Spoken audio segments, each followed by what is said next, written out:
Here are the top 5 movies every pharma practitioner should watch right now. So as we all know, what's happening right now is we've got the COVID crisis going on. You've got the entire world that's shut down. And here are 5 movies that almost capture what a errant virus or microbe might look like. The first movie is a movie called Contagion. And it's a Steven Soderbergh movie, and it's known for the terrifying death of Gwyneth Paltrow early in the movie. And it's front-loaded with dread, so if you're not into some level of horror, this may not be the right movie for you. The second movie, and I actually happen to have just watched this over the weekend, is a movie called Outbreak, and that's the one with Dustin Hoffman. I believe it was Cuba Gooding Jr. as well. And it's set in a fictional California town that's quarantined, and it becomes ground zero for an Ebola-like outbreak in the US.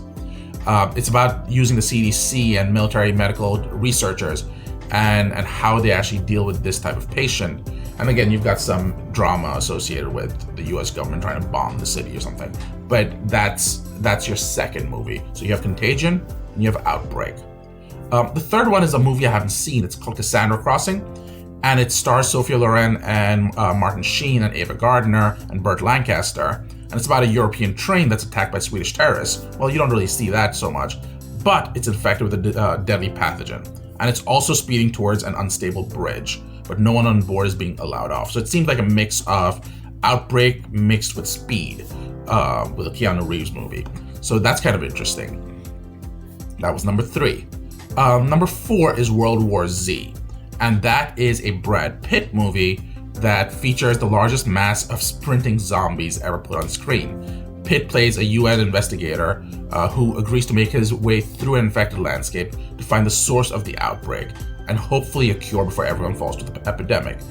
This is one of the things that I actually don't know enough about. I'd love to hear from someone who understands why patient 0 matters so much. I understand that they would have the original genome, but wouldn't that have changed? So if you know the answer, please leave a comment. I'd love to hear more from you.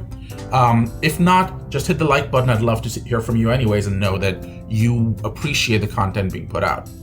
And the last movie, so we had Contagion, we had Outbreak, we had Sanno Crossing, and we had World War Z. The last one is one of my favorites, which is I Am Legend with Will Smith.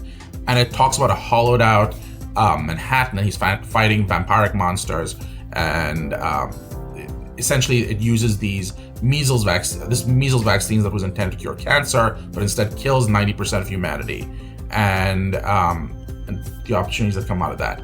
So if you're in the mood for monster / pandemic type movies, these are the 5 movies you should be watching: Contagion, Outbreak, Sanno Crossing, World War Z, and I Am Legend.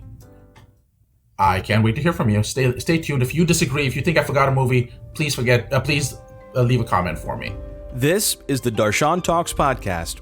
Regulatory guy, irregular podcast with host Darshan Kulkarni. You can find the show on Twitter at DarshanTalks or the show's website at DarshanTalks.com.